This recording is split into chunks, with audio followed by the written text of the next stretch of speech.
Hello everyone, this is Ashutosh Tiwari. Welcome welcome you all. स्वागत है आप सभी का। आज के सेशन में हम लोग बात करने वाले हैं पार्ट्स ऑफ स्पीच के आइडेंटिफिकेशन पर। बहुत सारे क्वेश्चंस बनते हैं एग्जाम्स में, अलग अलग एग्जाम्स में, कि पार्ट्स ऑफ स्पीच को जैसे कोई शब्द दे दिया, कोई सेंटेंस दे दिया, उसमें कोई वर्ड हाईलाइट कर दिया। अभी आपको क्वेश्चन भी करा के दिखाऊंगा। इसमें पूछ लेता है इसमें कौन सा पार्ट्स ऑफ स्पीच यूज हुआ है ना, या इसको रिकॉग्नाइज करिए ये वर्ड कौन से पार्ट्स ऑफ स्पीच से बिलोंग करता है। तो इस तरह के बहुत सारे क्वेश्चन बनते हैं आपके एग्जाम में। उसी से रिलेटेड आज का ये सेशन करने वाले हैं, पार्ट्स ऑफ स्पीच कैसे आप रिकॉग्नाइज करेंगे। तो सबसे पहले तो आपको बताएंगे पार्ट्स ऑफ स्पीच के बारे में।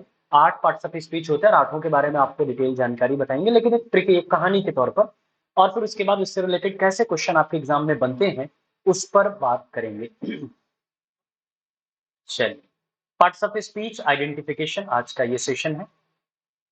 सबसे पहले जान लें 8 पार्ट्स ऑफ स्पीच जो आपके हैं वो कैसे वर्क करते हैं और कैसे उनको आप पहचानेंगे ना। अगर आप ध्यान से देखें तो पार्ट्स ऑफ स्पीच में यही 8 पार्ट्स ऑफ स्पीच आपको मिलते हैं। Noun, pronoun, verb, adjective, preposition, conjunction, interjection और एडवर्ब, यही 8 पार्ट्स ऑफ स्पीच मिलते हैं। अब आइए इनको एक एक करके जान लें। सबसे पहले पार्ट्स ऑफ स्पीच का जो प्रोमिनेंट मेंबर है वो नाउन होता है। अब मैं आपको एक छोटी सी कहानी सुना रहा हूं। कहानी को ध्यान से सुनना है और समझना है इन पार्ट्स ऑफ स्पीच का रोल। एक समय की बात है, कहानी ध्यान से सुनना। एक समय की बात है, एक गांव में पार्ट्स ऑफ स्पीच नाम का एक परिवार रहता था। पार्ट्स ऑफ स्पीच नाम का एक परिवार रहता था। इस परिवार का जो मुखिया था, हेड मेंबर था, मुखिया यानी हेड मेंबर जो था वो कौन था? वो नाउन था। हेड मेंबर कौन था? नाउन था। इस हेड मेंबर का एक बेटा भी था जिसका नाम था pronoun. Son of head member, son of head member, head member का बेटा था जिसका नाम था प्रोनाउन। अब आपको पता है कि नाउन क्या करता है। नाउन सेंटेंस में सब्जेक्ट या ऑब्जेक्ट का काम करता है। हेड होता है जो सब्जेक्ट को लीड करता है। और नाउन अगर एब्सेंट है तो नाउन की जगह कौन काम करता है? प्रोनाउन। क्योंकि आपको पता है घर गांव की कहानी है, पिताजी अगर घर पर नहीं है तो घर की जिम्मेदारी किसके कंधों पर जाती है? बड़े बेटे के कंधों पर। तो प्रोनाउन आपका क्या हो गया? नाउन का सब्स्टिट्यूट हो गया, सन ऑफ हेड मेंबर हो गया। जो घर है उस घर का नाम है वर्ब। जो होम है, जो घर है इनका, उसका नाम है वर्ब। तो घर को चलाने की जिम्मेदारी किसकी है? नाउन की है, हेड मेंबर की है। अगर मान लीजिए हेड मेंबर एब्सेंट है तो घर को चलाने की जिम्मेदारी किसके कंधों पर आ जाती है? प्रोनाउन के कंधों पर आ जाती है, बेटे के कंधों पर आ जाती है। तो नाउन और प्रोनाउन का काम क्या है? ये एक्शन करते हैं सेंटेंस में ना, ये सेंटेंस में एक्शन करते हैं। अब ये तो आपको बता दिया कि ये आपका एक्शन है, होम है, घर है जिसको चलाना है, जिस पर पूरा एक्शन डिपेंड करता है। इस घर में दो बेटियां हैं, एक का नाम है एडजेक्टिव, एक का नाम है एडवर्ब। एडजेक्टिव है फर्स्ट डॉटर और एडवर्ब है आपकी सेकेंड डॉटर।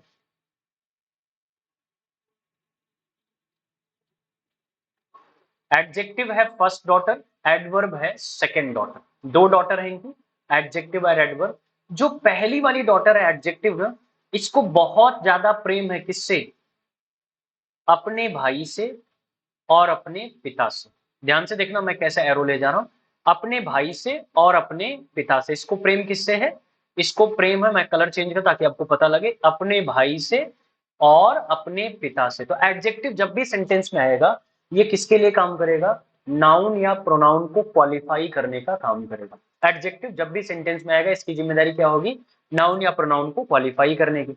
लेकिन जो दूसरी वाली इसकी बहन है, जो दूसरी बहन है यानी एडवर्ब, उसको पिता और भाई से कोई मतलब नहीं। उसका सिंपल सा काम है, वो पूरा दिन अपने घर को सजाने में लगी रहती है, यानी वर्ब को मॉडिफाई करेगा एडवर्ब। उसके बाद फुर्सत उसको मिलती है तो वो अपनी बहन को सजाने में लगी रहती है, यानी एडजेक्टिव को मॉडिफाई करेगा एडवर्ब। और उसके बाद भी फुर्सत मिले तो एडवर्ब अपने आप को मॉडिफाई कर लेता है। यानी एडवर्ब का तीन काम पार्ट्स ऑफ स्पीच में है: वर्ब को मॉडिफाई करना, एडजेक्टिव को मॉडिफाई करना और अपने आप को भी मॉडिफाई करना। ये तीनों काम किसके हैं? एडवर्ब के हैं। चलिए, तो noun, pronoun, adjective, verb, adverb clear हो गए। अब नेक्स्ट आता है प्रेपोजिशन और कंजंक्शन। तो प्रेपोजिशन इस परिवार में किस हैसियत से है? तो प्रेपोजिशन इस परिवार में है हेड सर्वेंट की हैसियत से। अब आपको पता है परिवार का जो हेड सर्वेंट होगा उसकी जिम्मेदारी, यानी वो किसके प्रति जिम्मेदार होगा? तो हेड सर्वेंट की जिम्मेदारी हेड पर्सन के प्रति होगी, यानी प्रेपोजिशन नाउन के पहले आता है, या अगर हेड मेंबर एब्सेंट है तो किसके लिए आएगा, हेड मेंबर के बेटे के लिए जो उसकी जगह पर काम करे, नहीं प्रोनाउन के लिए। तो preposition is a word which uses before the noun और pronoun to show its relation with the other words of the sentence. Noun pronoun के पहले प्रेपोजिशन आता है तो ताकि वह दूसरे सेंटेंसेस से, सेंटेंस में आने वाले दूसरे शब्दों से इनका रिलेशन बना सके। तो प्रेपोजिशन नाउन या प्रोनाउन के लिए काम करता है चूंकि वो हेड सर्वेंट है। लेकिन आपका कंजंक्शन जो है वो फैमिली सर्वेंट है, और आपको पता है कि फैमिली सर्वेंट फैमिली में सब लोगों के लिए डेडिकेटेड होता है।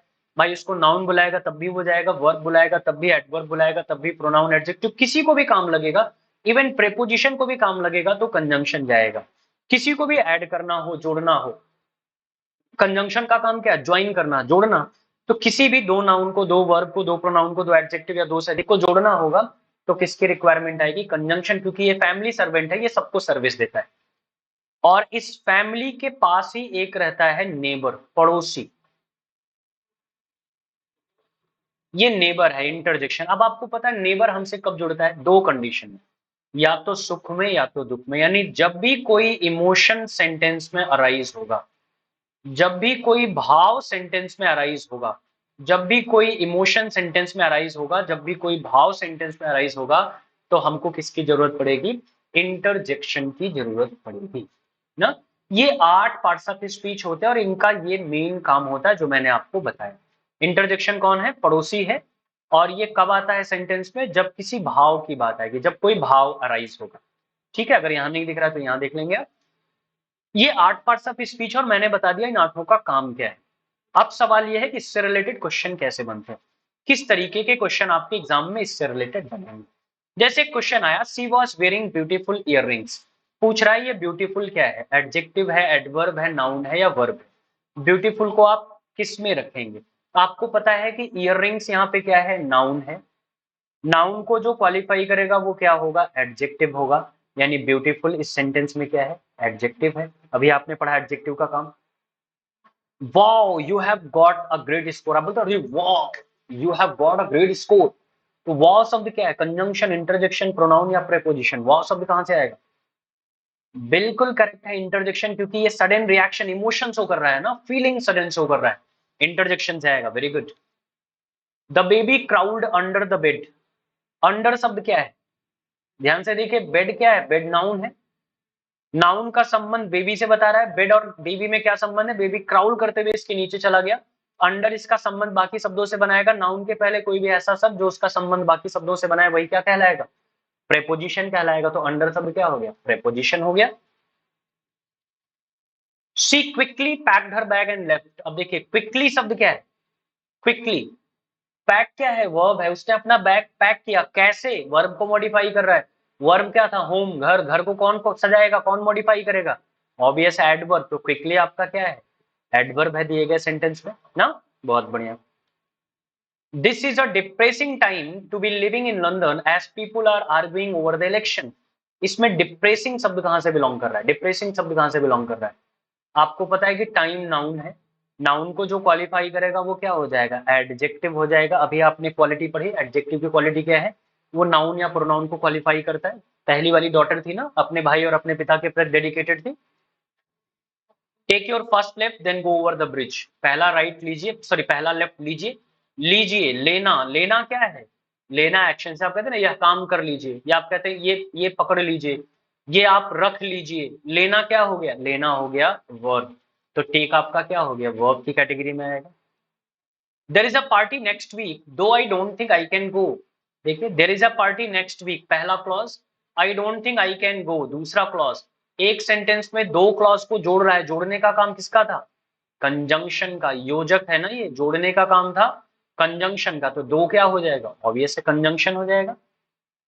He thinks we will arrive at roughly 5 p.m. He thinks, वह सोचता है क्या, वी मतलब कौन, हम। तो जो हम बोल रहा है उनका कोई नाम तो होगा, लेकिन मैंने नाम नहीं लिया, नाम की जगह हमने हम बोल दिया, मतलब मैंने नाउन, हेड वर्ड को, हेड मेंबर को रिप्लेस करके क्या लगा दिया, ऑब्वियस है प्रोनाउन। वी आपका कहां से बिलोंग करेगा, प्रोनाउन। ध्यान रखिएगा, एक वीडियो आपको बना के दूंगा, नाउन, प्रोनाउन, वर्ब, एडवर्ब, इनका डिटेल्ड ना, नाउन कितने होते हैं, प्रोनाउन, वो भी बना के दूंगा आपको। The music is very loud, music शब्द क्या है? म्यूजिक आइडेंटिफाई कर रहा है, पहचान बता रहा है इस सेंटेंस का। लीडर है, लीडर है तो कहां से बिलोंग करेगा? ऑब्वियस है, नाउन से बिलोंग करेगा ना। He goes to Spain often, not only for the sun but also for the food. For the sun, for the food दोनों को कनेक्ट कौन कर रहा है? Not only but also, तो दो फ्रेज को कनेक्ट कर रहा है तो ये क्या हो जाएगा? कंजंक्शन, क्योंकि जोड़ने का काम किसका है? ऑब्वियस है, कंजंक्शन का ही है।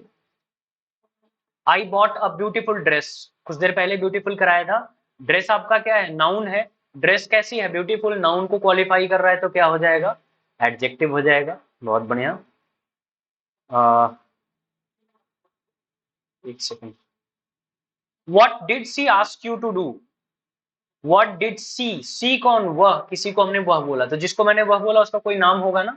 लेकिन मैंने नाम नहीं लिया, नाम की जगह मैंने क्या यूज किया? प्रोनाउन यूज किया, उसको रिप्लेस कर दिया। सी क्या है? प्रोनाउन, पर्सनल प्रोनाउन में आता है। I left my shoes under the kitchen table. Again देखिए, किचन टेबल क्या है? किचन टेबल नाउन है। नाउन के पहले अंडर क्या कर रहा है? शूज से उसका रिलेशन बता रहा है। तो नाउन के पहले आने वाला कोई भी शब्द जो बाकी शब्दों से उसका रिलेशन बनाएगा वो क्या कहलाएगा? ऑब्वियस है, प्रेपोजिशन कहलाएगा। If we finish our work quickly, we can go to the movies. If we finish, finish verb है। कैसे फिनिश करें? क्विकली, तेजी से। क्विकली आपका क्या हो गया? एडवर्ब हो जाएगा ना। क्विकली, तेजी से। क्विकली क्या हो जाएगा? एडवर्ब हो जाएगा। On Saturdays I work from 9 to 5। On Saturdays I work from 9 to 5। अब बताइए, वर्क शब्द क्या है? सैटरडेज को मैं करता हूं, मैं काम करता हूं। काम करना क्या हो गया? एक्शन। सब्जेक्ट आपका जब एक्शन करेगा तो उसको क्या बोलेंगे? वर्ब बोलेंगे। वर्क आपका क्या हो गया? वर्ब हो गया। I want to go to a university in the United States. अब बताइए, यूनिवर्सिटी शब्द क्या है? यूनिवर्सिटी किसी का नाम इंडिकेट कर रहा है ना, किसी संस्था को बता रहा है। नाम इंडिकेट करेगा, संस्था को बताएगा तो हेड मेंबर होगा। हेड मेंबर होगा मतलब कौन है? नाउन है। I am sure I have met your girlfriend before. Met शब्द क्या है? I am sure I have met your girlfriend before. मैं मिल चुका हूं। मिलना, मिलना क्या हो गया? वर्ब हो गया। मिलना क्या हो गया? वर्ब हो गया। Well I don't think I will be home before 6। Well I don't think I will be home before 6, इसमें क्या होगा? Well I don't think I will be home before 6। बिल्कुल करेक्ट है। वेल आपका इंटरजेक्शन है, क्योंकि स्ट्रॉन्ग इमोशन सजेस्ट कर रहा है ना। आप बोलते ना वेल, मुझे नहीं लगता मैं 6 बजे के पहले घर आ पाऊंगा। स्ट्रॉन्ग इमोशन शो करेगा interjection. Andy knocked on the door but nobody answered. Andy knocked on the door but nobody answered. But क्या है? देखिए, Andy knocked on the door, nobody answered, इन दोनों को कनेक्ट कौन कर रहा है? बट। बट आपका क्या हो गया? कंजंक्शन हो गया। After lunch let's go out for a coffee. Lunch क्या है? लंच है नाउन। लंच के पहले आफ्टर क्या है? अब देखिए, नाउन के पहले आया, बाकी शब्दों से इसका रिलेशन बता रहा है तो ये क्या हो जाएगा? प्रेपोजिशन हो जाएगा आफ्टर। ना। तो ये तो थे आपके पार्ट्स ऑफ स्पीच जिनका मैंने आइडेंटिफिकेशन आपको समझाया, और किस तरीके के क्वेश्चन अलग अलग एग्जाम में इसमें बनते हैं वो मैंने आपको बताया। होप आपको समझ में भी आ गया। कमेंट करके जरूर बताइएगा ये सेशन आपको कैसा लगा। मिलते हैं फिर नेक्स्ट सेशन में कुछ और बेहतरीन जानकारी के साथ। तब तक के लिए आपसे लेते हैं विदा। स्वस्थ रहिए, मस्त रहिए, हंसते मुस्कुराते रहिए। Thank you so much. Best of luck.